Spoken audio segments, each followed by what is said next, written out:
শেখ, শবে বরাত শব্দটি কোনো হাদিসে আছে কি? না, শবে বারাত শব্দটি হাদিসে নেই। হাদিসে আছে লাইলাতুল নিসফি মিন শাবান, অর্থাৎ শাবান মাসের মধ্যম রজনী। এটাকে আমাদের উপমহাদেশের পরিভাষায় বলা হয় শবে বারাত।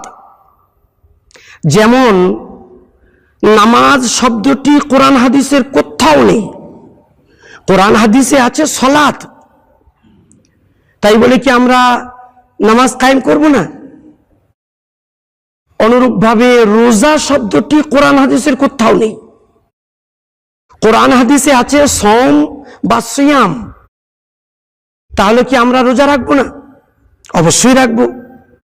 অনুরূপভাবে যদিও শবে বারাত শব্দটি কোরআন হাদিসে নেই, আছে লাইলাতুল নিসফি মিন শাবান, তাই শবে বারাত নামক ফজিলতপূর্ণ রজনীতে ইবাদত উপাসনা করায় কোনো অসুবিধা নেই।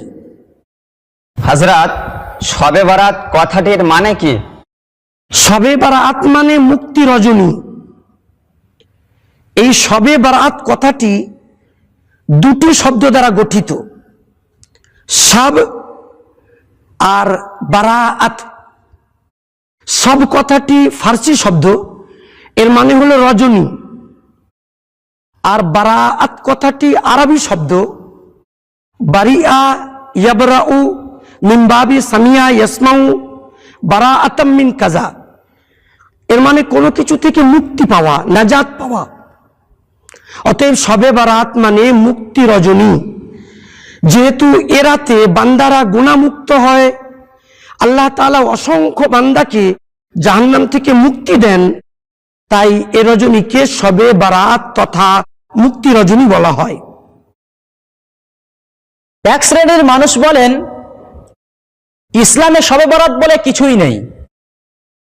শবে বরাতের ফজিলত সম্পর্কে নাকি কোনো সহিহ হাদিস পাওয়া যায় না। শেখ, এ সম্পর্কে আপনি কি বলেন?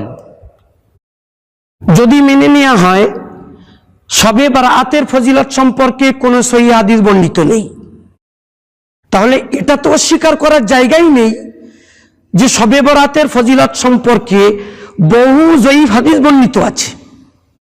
আর পূর্বের সমস্ত মুহাদ্দিসগণ এ বিষয়ে একমত যে আমলের ফজিলতের বিষয়ে জয়ীফ হাদিস অবশ্যই গ্রহণযোগ্য। সুতরাং শবে বরাত অস্বীকার করার কোনো জায়গাই নেই। উপরন্তু শবে বারাতের ফজিলত সম্পর্কে সহিহ হাদিস আছে। অতএব যারা বলছেন এ বিষয়ে কোনো সহিহ হাদিস পাওয়া যায় না, এটা তাদের ভুল সিদ্ধান্ত।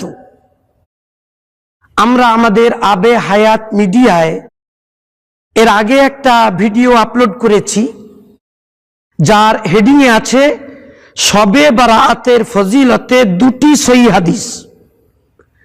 আমি ভিডিওটি দেখার পরামর্শ দিচ্ছি।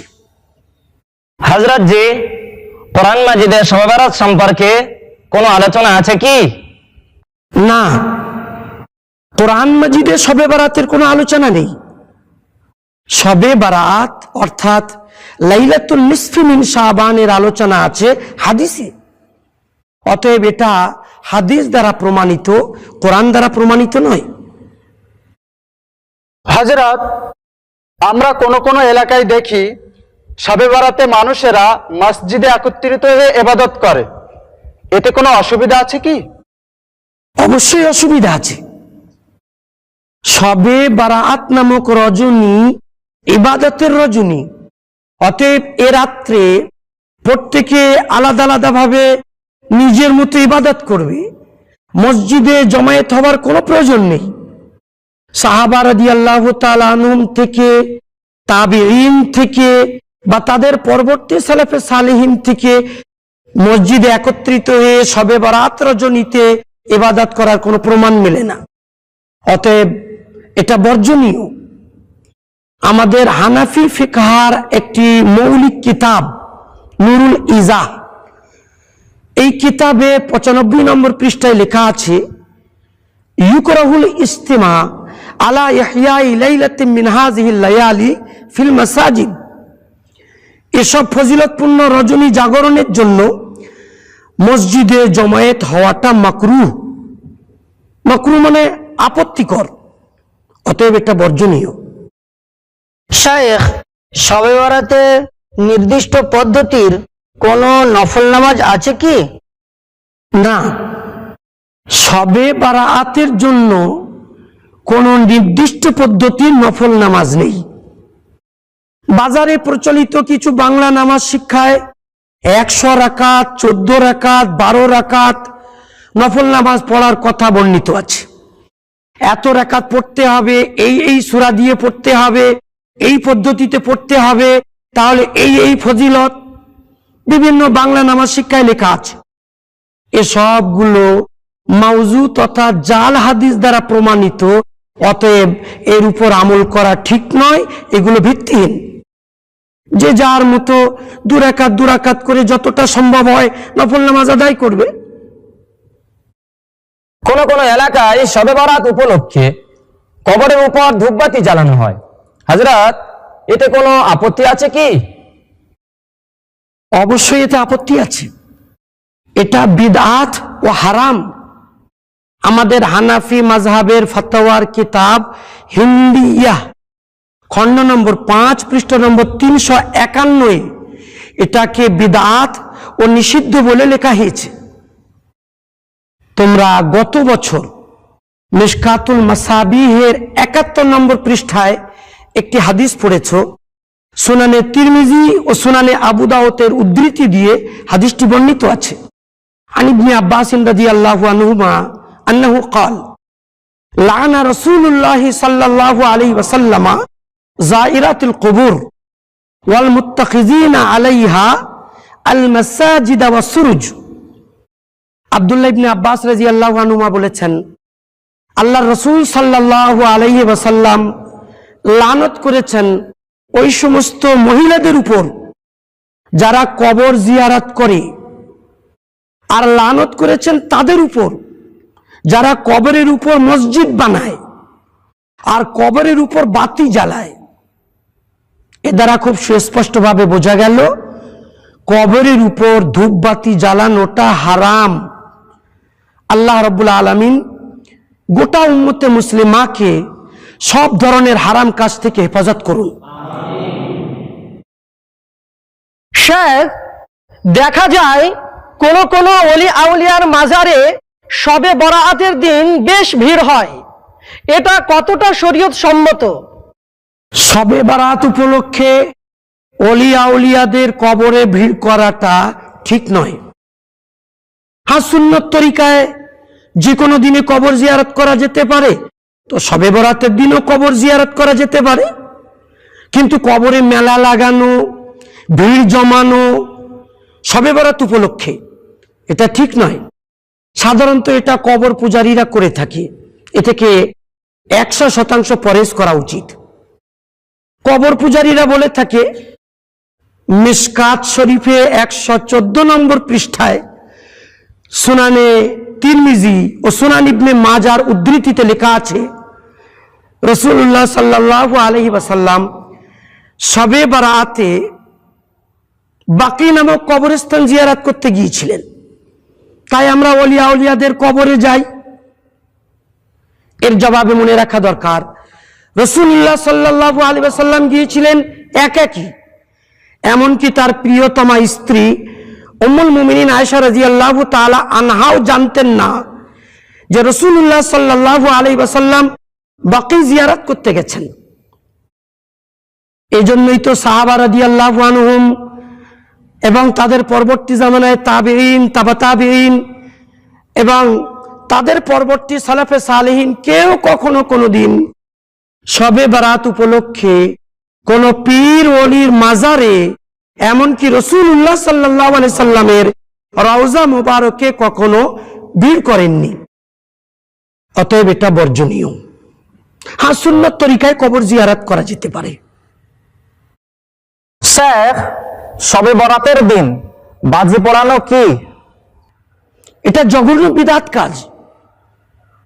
শেখ আব্দুল হক মুহাদ্দিস দেহলভী রাহিমাহুল্লাহ মা সাবাতা বিসুন্নাহ কিতাবে 215 নম্বর পৃষ্ঠায় লিখেছেন, এটা ভারত উপমহাদেশের হিন্দু সমাজ থেকে মুসলমানদের মধ্যে অনুপ্রবেশ করেছে। তিনি বলেছেন এটা বিদাত, এটা হারাম, এটা অবশ্যই বর্জনীয়। কেননা সুনানে আবু দাউদের 4031 ক্রমিক নম্বরে আব্দুল্লাহ ইবনে উমর রাদিয়াল্লাহু আনহুমা থেকে বর্ণিত আছে, হাসান পর্যায়ের সহিহ হাদিস, রাসূলুল্লাহ সাল্লাল্লাহু আলাইহি ওয়াসাল্লাম বলেছেন, মান তাশাব্বাহা বিকওমিন ফাহুয়া মিনহুম। এই দুনিয়াতে যে ব্যক্তি যাদের সাদৃশ্য গ্রহণ করবে, আখিরাতে সেই ব্যক্তি তাদের অন্তর্ভুক্ত হবে। অতএব কেউ যদি হিন্দুদের থেকে কোনো প্রথা নিয়ে ইসলাম ধর্মে পালন করে, তাহলে সেটা হবে হারাম, বিদাত, গুমরাহি এবং এর পরিণতি হবে জাহান্নাম। আল্লাহ রাব্বুল আলামিন গোটা উম্মতে মুসলিমাকে সব রকমের বিদাত থেকে বেঁচে থাকার তৌফিক দান করুন। আমি জানতে চাই, শবে বরাতের দিন কোন কোন এলাকায় হালুয়া রুটির ব্যবস্থা করা হয়, কোরআন হাদিসে এর কোনো প্রমাণ আছে কি? না, শবে বারাতের দিন হালুয়া পায়েস পাকানোর কোনো প্রমাণ নেই। এটা মানুষদের একটা প্রচলন, এটা একটা দেশ প্রথা। যদি কেউ নেকি ও সওয়াবের কাজ মনে করে শবে বারাতের দিন হালুয়া পায়েস পাকায়, তাহলে এটা হবে বিদআত। সহিহ বুখারীর 2697 নম্বর হাদিসে উম্মুল মুমিনিন আয়েশা রাদিয়াল্লাহু তাআলা আনহা থেকে বর্ণিত আছে, তিনি বলেছেন, রাসূলুল্লাহ সাল্লাল্লাহু আলাইহি ওয়াসাল্লাম বলেছেন, মান আহদাসা ফি আমরিনা হাযা মা লাইসা মিনহু ফাহুয়া রাদ্দুন। কেউ যদি আমাদের এই দ্বীন ইসলামে এমন নতুন কোনো কিছু আবিষ্কার করে যা দ্বীন ইসলামে নেই, তাহলে সেটা হবে প্রত্যাখ্যাত। অতএব যেহেতু শবে বারাতের দিন হালুয়া পায়েস পাকানোর কোনো প্রমাণ কোরআন হাদিসের কোথাও নেই, তাই যদি কেউ এটাকে ইবাদত মনে করে, সওয়াব মনে করে আমল করে, তাহলে এটা অবশ্যই প্রত্যাখ্যাত, অবশ্যই বিদআত, বর্জনীয়। আল্লাহ রাব্বুল আলামিন সকলকে সব ধরনের বিদআত থেকে হেফাজত করুন। কেউ যদি শবে বরাতের হালুয়া পায়েস হাদিয়া দেয়, তাহলে সেটা গ্রহণ করা যাবে কি? না, গ্রহণ করা যাবে না। কেননা শবে বারাতের দিন যারা হালুয়া পায়েস পাকায়, তারা ওটাকে ওই দিনের বিশেষ ইবাদত মনে করে পাকায়।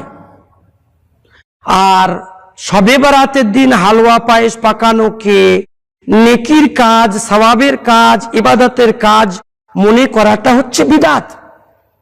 অতএব বিদআত ভিত্তিক যে খানা পাকানো হয়েছে, সেটা কেউ যদি হাদিয়া দেয়, তাহলে গ্রহণ করা যাবে না। আল্লাহ রাব্বুল আলামিন আমাদের সকলকে বিদআত মুক্ত ভাবে সুন্নতের আলোকে জীবন গড়ার তৌফিক এনায়েত করুন। রব্বানা তাকাব্বাল মিন্না ইন্নাকা আনতাস সামিউল আলিম ওয়া সাল্লাল্লাহু আলা নবিয়্যিল উম্মিয়্যিল কারীম।